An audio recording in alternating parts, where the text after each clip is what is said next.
Hello കൂട്ടുകാരെ, welcome back to our channel. ഒരുപാട് ദിവസമായി ഒരു ഉച്ചയൂണിൻ്റെ റെസിപ്പിയൊക്കെ കാണിച്ചിട്ട്. അപ്പോൾ ഇന്നത്തെ ഒരു ഉച്ചയൂണിൻ്റെ റെസിപ്പി കണ്ടാലോ? അപ്പം നമുക്ക് മീൻ കിട്ടിയിട്ടുണ്ട്. മീൻ്റെ തലയാണ് കിട്ടിയിരിക്കുന്നത്. കടയിൽ നിന്ന് തന്നെ വെട്ടി തലയുടെ പീസ് മാത്രമാണ് നമുക്ക് തന്നു വിടുന്നത്.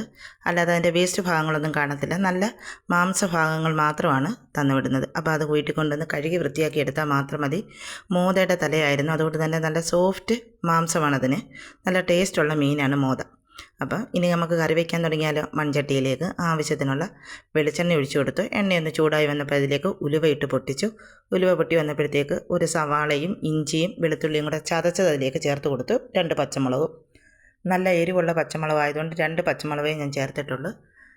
നല്ല എരിവാണ് പച്ചമുളകിന്. കുഞ്ഞു പച്ചമുളകാണ്, പക്ഷേ നല്ല എരിവാണ്. അതൊന്ന് വഴന്നു വന്നപ്പോഴത്തേക്ക് അതിലേക്ക് ഒരു 5-6 ചെറിയ ഉള്ളിയും കൂടെ അരിഞ്ഞതൂടെ ഞാൻ ചേർത്ത് കൊടുക്കുന്നുണ്ട്. സവാളയാണ് ചതച്ച് ചേർത്തത്. പിന്നെ ഒരു 3-4 ചെറിയ ഉള്ളിയും കൂടെ അതിലേക്ക് അരിഞ്ഞ് ചേർത്ത് കൊടുത്തിട്ടുണ്ട്. ഇനി ഉള്ളിയുടെയൊക്കെ ഒന്ന് പച്ചമണം മാറുന്നത് വരെ നമുക്കൊന്ന് വഴറ്റിയെടുക്കാം. ഒന്ന് വഴന്നു വന്നപ്പോഴത്തേക്ക് അതിലേക്ക് അരിഞ്ഞു വെച്ചിരുന്ന ഒരു സവാളയല്ല ഒരു തക്കാളിയുടെ ചേർത്ത് കൊടുത്തു. ഇനി തക്കാളി ഒന്ന് സോഫ്റ്റായി വരട്ടെ. എന്നിട്ട് നമുക്കതിലേക്ക് ആവശ്യത്തിനുള്ള പൊടികളൊക്കെ ചേർത്ത് കൊടുക്കാം. തക്കാളി ഒന്ന് സോഫ്റ്റായി വന്നപ്പോഴത്തേക്ക് അതിലേക്ക് ആവശ്യത്തിനുള്ള മഞ്ഞൾപ്പൊടി ചേർത്ത് കൊടുത്തു. പിന്നെ പിരിയമുളകിൻ്റെ പൊടിയാണ് യൂസ് ചെയ്യുന്നത്, എരിവുള്ള മുളക് പൊടിയല്ല. അതുകൊണ്ട് 2 സ്പൂൺ മുളക് പൊടി ചേർത്ത് കൊടുക്കുന്നുണ്ട്. തലയൊക്കെ ആയതുകൊണ്ട് കറിക്ക് ഇത്തിരി കൊഴുപ്പ് വേണം. അതുകൊണ്ട് ഇത്തിരി മുളക് പൊടി കൂടുതൽ ചേർക്കുന്നുണ്ട്. 1 സ്പൂൺ മല്ലിപ്പൊടി ചേർത്തു. 2 സ്പൂൺ മുളക് പൊടിയും ചേർത്ത്. പിന്നെ ഇത്തിരി കുരുമുളക് കൂടെ ചേർത്ത് കൊടുക്കുന്നുണ്ട്. വലിയ മീനിൻ്റെയൊക്കെ മാംസമായതുകൊണ്ട് തന്നെ ഇത്തിരി എരിവ് വേണം, എന്നാൽ മാത്രമേ ടേസ്റ്റ് ഉണ്ടാകത്തുള്ളൂ. അതുകൊണ്ട് കുറച്ച് കുരുമുളക് പൊടിയും കൂടെ ചേർത്ത് കൊടുത്ത്. നമ്മുടെ വീട്ടിലെ തന്നെ കുരുമുളക് പൊടിയാണ്. പിന്നെ വടക്കം പുളിയാണ് ഞാൻ ചേർത്ത് കൊടുക്കുന്നത്. അത് നമ്മുടെ വീട്ടിലെ തന്നെ പുളിയാണ്. അതുകൊണ്ട് 2 പീസ് പുളിയേ ഉള്ളൂ. ഞാൻ കുതിർത്ത് വെച്ച പുളിയാണ് ഇട്ട് കൊടുത്തത്. പിന്നെ പുളിയുടെ വെള്ളം കൂടെ അതിലേക്ക് ഒഴിച്ചു കൊടുത്തിട്ടുണ്ട്. നല്ല പുളിയുള്ളതാണ്. കുറച്ച് പുളിവെള്ളം കൂടെ അതിലേക്ക് ഒഴിച്ചു കൊടുത്ത് നന്നായിട്ടൊന്ന് മിക്സ് ചെയ്തു. ഇനി നമുക്ക് അതിലേക്ക് ആവശ്യമുള്ള ഉപ്പും ഇട്ട് കൊടുക്കാം. പിന്നെ കറിക്ക് വേണ്ട വെള്ളവും കൂടെ ചേർത്ത് കൊടുക്കാം. കറിക്ക് ആവശ്യമുള്ള മീൻ മുങ്ങിക്കിടത്തക്ക കണക്ക് തലയൊക്കെ ആയതുകൊണ്ട് ഇത്തിരി നേരം വേവുണ്ട്. അതുകൊണ്ട് തന്നെ ഇത്തിരി കൂടുതൽ വെള്ളമൊക്കെ ഒഴിച്ച് കൊടുത്തിട്ടുണ്ട്. നന്നായി മിക്സ് ചെയ്തു. അതിലേക്ക് ആവശ്യത്തിനുള്ള ഉപ്പും ഇട്ട് കൊടുത്തു. പിന്നെ കുറച്ച് കറിവേപ്പിലയും കൂടി ഇട്ട് കൊടുക്കാം. ഇനി നന്നായിട്ട് തിള വരുന്നത് വരെ നമുക്ക് വെയിറ്റ് ചെയ്യാം. നന്നായിട്ട് തിളച്ച് കിട്ടണം. തിളച്ചതിന് ശേഷം മാത്രം മീനിൻ്റെ തലയിട്ട് കൊടുത്താൽ മതി. കറിയൊക്കെ ദാണ്ട തിളച്ച് വരുന്നുണ്ട്. ഇനി നമുക്ക് അതിലേക്ക് മീനുകളൊക്കെ ഇട്ട് കൊടുക്കാം. ഇപ്പം നന്നായിട്ട് വെട്ടി തിളച്ചിട്ടുണ്ട്. അതിലേക്ക് നമ്മൾ കഴുകി വൃത്തിയാക്കി വെച്ചിരുന്ന മോതയുടെ തല ഇട്ട് കൊടുക്കാം. ഞാൻ നേരത്തെ പറഞ്ഞു, വെട്ടി നമുക്ക് കിട്ടുന്നതാണ്. വീട്ടിൽ കൊണ്ടുവന്ന് കഴുകിയെടുത്താൽ മാത്രം മതി. പിന്നെ കുറച്ച് തൊലിയൊക്കെ കാണും, അതൊക്കെ നമുക്കങ്ങ് വൃത്തിയാക്കി എടുക്കണം. അപ്പം കഴുകി വൃത്തിയാക്കി ഞാൻ എടുത്ത മീനിൻ്റെ തല അതിലേക്ക് ഇട്ട് കൊടുക്കുന്നുണ്ട്. ഇനി വേണമെങ്കിൽ കുറച്ച് കറിവേപ്പിലയും കൂടെ ഒക്കെ ചേർത്ത് കൊടുക്കാം. ഇതിനകത്ത് മുരിങ്ങയ്ക്ക ഇട്ട് കറി വെച്ചാലും നല്ല ടേസ്റ്റാണ് കേട്ടോ. എൻ്റെ കയ്യിൽ മുരിങ്ങയ്ക്കയൊന്നുമില്ല. പിന്നെ അല്ലെങ്കിലും നമ്മളങ്ങനെ മീൻ കറിക്ക് മുരിങ്ങയ്ക്കയൊന്നും ഇവിടെ ചേർക്കാറുമില്ല. ഇനി കറിയൊക്കെ നന്നായിട്ട് തിളച്ച് വരുന്നുണ്ട്. ഇനി നമുക്ക് അടച്ച് വെച്ച് കറി കുറുക്കിയെടുക്കാം. നന്നായിട്ട് വെന്ത് കിട്ടണം. കുറുകി തണ്ട കറിയൊക്കെ വറ്റി വരുന്നുണ്ട്. ഇനി കുറച്ച് കറിവേപ്പിലയും കൂടി ഇട്ട് കൊടുക്കാം. വേണമെങ്കിൽ കുറച്ച് പച്ച വെളിച്ചെണ്ണയും കൂടി ഒഴിച്ചു കൊടുക്കാം. ഞാൻ ഒഴിച്ചു കൊടുത്തിട്ടില്ല കേട്ടോ. ഞാൻ അല്ലാതെ തന്നെ അടച്ചു വെച്ച് കറിവേപ്പില ഇട്ട്. അപ്പോൾ നല്ല മീൻ കറി എണ്ണയൊക്കെ തെളിഞ്ഞ് കുറുകി സെറ്റായിരിപ്പുണ്ട്. ഇനി നമുക്ക് കപ്പയുണ്ട്. തലക്കറിയാണ്, അതുകൊണ്ട് തന്നെ കപ്പയും ഉണ്ട്. തലക്കറിയൊക്കെ ഉണ്ടെങ്കിൽ കപ്പയില്ലാത്ത ഒരു ടേസ്റ്റ് കാണില്ലല്ലോ. അതുകൊണ്ട് കപ്പയൊക്കെ കഴുകി വൃത്തിയാക്കി അരിഞ്ഞ് ഞാനിവിടെ വെച്ചിട്ടുണ്ട്. ഞാനത് കാണിച്ച് നിങ്ങളെ ബോറടിപ്പിക്കുന്നത്. എല്ലാവർക്കും കപ്പയൊക്കെ അരിയാനൊക്കെ അറിയാം. ഇനി അത് കാണിച്ച് അത്രയും സമയം ലെന്ത് കൂട്ടുന്നില്ല.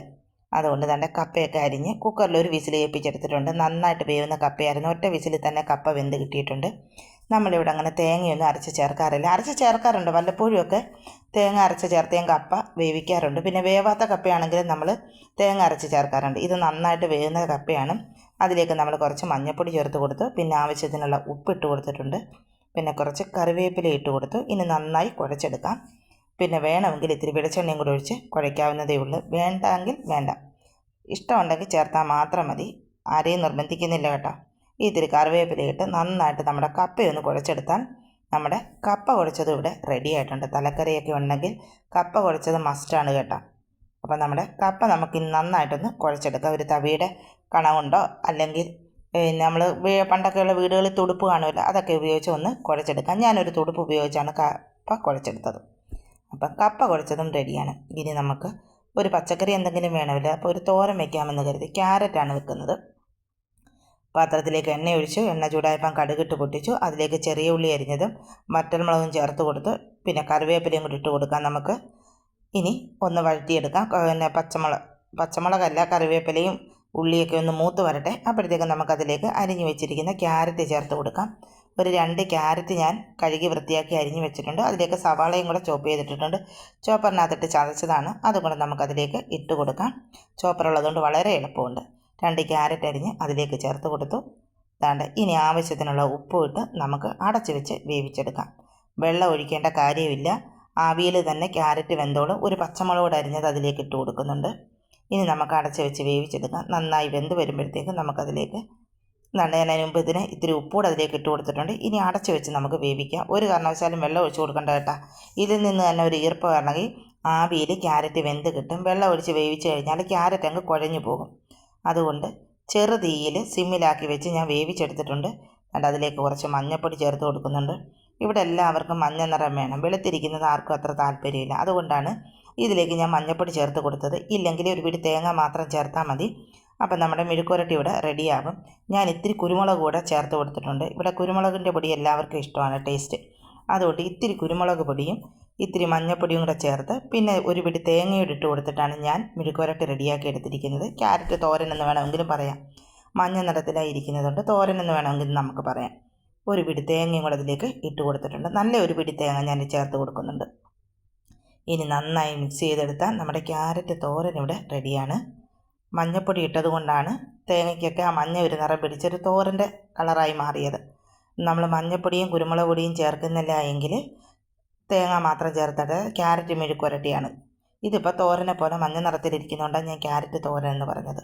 അപ്പോൾ തോരനും ഇവിടെ റെഡി ആയിട്ടുണ്ട്. നല്ല ടേസ്റ്റാണ് കേട്ടോ. ഇത്തിരി കുരുമുളക് പൊടി ചേർത്തൊന്ന് ചെയ്ത് നോക്ക്, നല്ല ടേസ്റ്റാണ്. ഇനി നമുക്കൊരു മോരുകറി കൂടെ വെക്കാം. മോരുകറിക്ക് വേണ്ടി ഒരു തക്കാളിയും 2 പച്ചമുളകും എടുത്തിട്ടുണ്ട്. ആവശ്യത്തിനുള്ള വെള്ളം ഒഴിച്ച് നമുക്കിനി അത് വേവിക്കാനായിട്ട് വെക്കാം. ഇത്തിരി ഉപ്പൂടിട്ട് കൊടുത്തിട്ടുണ്ട്. ഇനി അതൊന്ന് അടച്ചു വെച്ച് നമുക്ക് വേവിച്ചെടുക്കാം.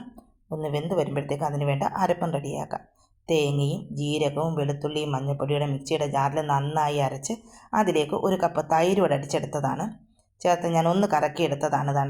നന്നായിട്ടൊരു 1 കപ്പ് തൈര് കൂടെയാണ് ചേർത്തിരിക്കുന്നത്. തേങ്ങ നല്ല പേസ്റ്റ് പോലെ അരച്ചെടുക്കണം. നല്ല പേസ്റ്റ് പോലെ അരച്ചെടുത്ത തേങ്ങയിലേക്ക് 1 കപ്പ് തൈര് കൂടെ ചേർത്ത് അടിച്ചെടുത്തതാണ്. തക്കാളിയൊക്കെ വെന്ത് വന്നിട്ടുണ്ട്. അതിലേക്ക് നമുക്ക് ആ തൈരിൻ്റെ അരപ്പ് കൂട്ടോട്ട് ഒഴിച്ച് കൊടുത്ത് ഇനി ചെറുതീയിലൊന്ന് ചൂടാക്കിയെടുക്കാം. തിളച്ച് പോവരുത്. ചെറുതീയിൽ നമ്മൾ നന്നായിട്ട് ചൂടാക്കിയെടുത്താൽ മാത്രം മതി, തിളച്ച് പോവരുത്. ഇനി ഒന്ന് തിളച്ച് വരുമ്പോഴത്തേക്ക് നമുക്ക് വറവൂടി ഇട്ട് കൊടുത്താൽ നമ്മുടെ മോരുകറിയുടെ റെഡിയാണ്. ഞാൻ നേരത്തെ തന്നെ വറവിട്ട് വെളിച്ചെണ്ണയിൽ കടുക് പൊട്ടിച്ച് ചെറിയ ഉള്ളിയും പറ്റൽമുളകും കറിവേപ്പിലയൊക്കെ ഇട്ട് മൂപ്പിച്ച് അതിലേക്ക് ഒഴിച്ചു കൊടുത്തിട്ടുണ്ട്. അപ്പോൾ നമ്മുടെ മോരുകറിയുടെ റെഡിയാണ്. ഇന്ന് നമ്മളൊരു ഇലയിലാണ് ചോറ് വിളമ്പിയത്. ഞായറാഴ്ചയാണ്. അപ്പോൾ ഒരു സദ്യ പോലെ ആയിക്കോട്ടെ എന്ന് കരുതി ഇന്ന് നമ്മളതൊരു വാഴയിലയിലാണ് ഉച്ചയൂണ് കഴിച്ചത്. അപ്പം വാഴയിലയിലേക്ക് നല്ല ചൂട് ചോറിട്ട് കൊടുക്കുന്നുണ്ട്. സൺഡേയിൽ തയ്യാറാക്കിയ ഉച്ചയൂണിൻ്റെ റെസിപ്പിയാണ് കാണിക്കുന്നത്. അതിലേക്ക് ക്യാരറ്റ് തോരൻ വെച്ച് കൊടുക്കുക. ആവശ്യത്തിനുള്ള ചോറിട്ട് കൊടുത്തു. പിന്നെ അതിലേക്ക് നമ്മൾ ക്യാരറ്റ് തോരനാണ് വെച്ച് കൊടുക്കുന്നത്. പിന്നെ ചീനി വെച്ച് കൊടുക്കാം. ഇനി നമ്മുടെ തലക്കറിയാണ് അതിലേക്ക് വെച്ച് കൊടുക്കുന്നത്. തലയിലേക്ക് മാംസമുണ്ടായിരുന്നു, അതുകൊണ്ട് ഞാൻ 2 പീസ് മാംസഭാഗം മാത്രമാണ് അതിലെടുത്ത് ഇലയിൽ വെച്ച് കൊടുക്കുന്നത്. 2 കഷ്ണം മാംസവും മുള്ളും എല്ലാം കൂടെ ചേർന്നതാണ്. 2 ചെറിയ പീസ് അതിലേക്ക് വിളമ്പി ഇത്തിരി ഗ്രേവിയും കൂടെ അതിലേക്ക് ഒഴിച്ച് കൊടുക്കുന്നുണ്ട്. കപ്പയ്ക്ക് ഗ്രേവി വേണമല്ലോ. പിന്നെ നമുക്ക് വേണമെങ്കിൽ ഗ്രേവി ഒഴിച്ച് കഴിക്കാം. പിന്നെ ഇന്നലെ നമ്മൾ ബീഫിൻ്റെ ചില്ലിയാണ് ഇന്നലെ നമ്മൾ വെച്ചത്. അതിൻ്റെ ഇത്തിരി ഉണ്ടായിരുന്നു. അതും കൂടെ ഞാൻ അതിലേക്ക് ഒരു ഭംഗിക്ക് വേണ്ടി വെച്ച് കൊടുത്തതാണ് കേട്ടോ. ബീഫ് ചില്ലിയാണ്, അതും ഇത്തിരി വെച്ച് കൊടുക്കുന്നുണ്ട്. പിന്നെ ഇത്തിരി അച്ചാറില്ലാത്ത ഉച്ചയൂണില്ലല്ലോ. ഇരുമ്പിപ്പുളിയുടെ അച്ചാറാണ് വെച്ച് കൊടുക്കുന്നത്. ഇരുമ്പിപ്പുളിയുടെ അച്ചാറും വെച്ച് കൊടുത്തു. ഒരു അയല ഫ്രൈയും ഉണ്ടായിരുന്നു. രാവിലെ മോന് സ്കൂളിൽ കൊണ്ടുപോകാൻ വറുത്തതിൻ്റെ ബാലൻസാണ്. അതും ഒരു കഷ്ണം വെച്ച് കൊടുത്തിട്ടുണ്ട്. സ്കൂളിൽ പോകാനല്ല കേട്ടോ, മാറിപ്പോയി. ട്യൂഷന് പോകാൻ നേരത്ത് വെച്ചതാണ്. അതിനു വേണ്ടി ഒരു കഷ്ണം, ഇന്ന് സൺഡേ ആയതുകൊണ്ട് സ്കൂളില്ലല്ലോ, ട്യൂഷനായിരുന്നു. അപ്പോഴത്തേക്ക് അതിന് വെച്ചതാണ്. അതും ഒരു പീസ് അതിലേക്ക് വെച്ച് കൊടുത്തിട്ടുണ്ട്. പിന്നെ ഒരു ഇത്തിരി സവാള അരിഞ്ഞതും കൂടെ വെച്ച് കൊടുക്കുന്നുണ്ട്. പിന്നെ മോരുകറി, ചോറിലേക്ക് മോരുകറി ഒഴിച്ച് കൊടുക്കുന്നുണ്ട്. പപ്പടത്തിൻ്റെ ഒരു കുറവുണ്ട് കേട്ടോ, അതില്ല. അപ്പം നമുക്ക് ഇന്നിങ്ങനെയൊക്കെ അങ്ങ് അഡ്ജസ്റ്റ് ചെയ്യാം. അപ്പോൾ ഇന്നത്തെ ഉച്ചയൂണ് ഇവിടെ റെഡിയാണ് കേട്ടോ. എല്ലാ കറികളും ഇലയിലേക്ക് നിരത്തിയിട്ടുണ്ട്. അപ്പോൾ എൻ്റെ വീഡിയോ ഇഷ്ടമായെങ്കിൽ ലൈക്ക് ചെയ്യാനും ഷെയർ ചെയ്യാനും മറക്കല്ലേ. അപ്പോൾ ടാറ്റാ.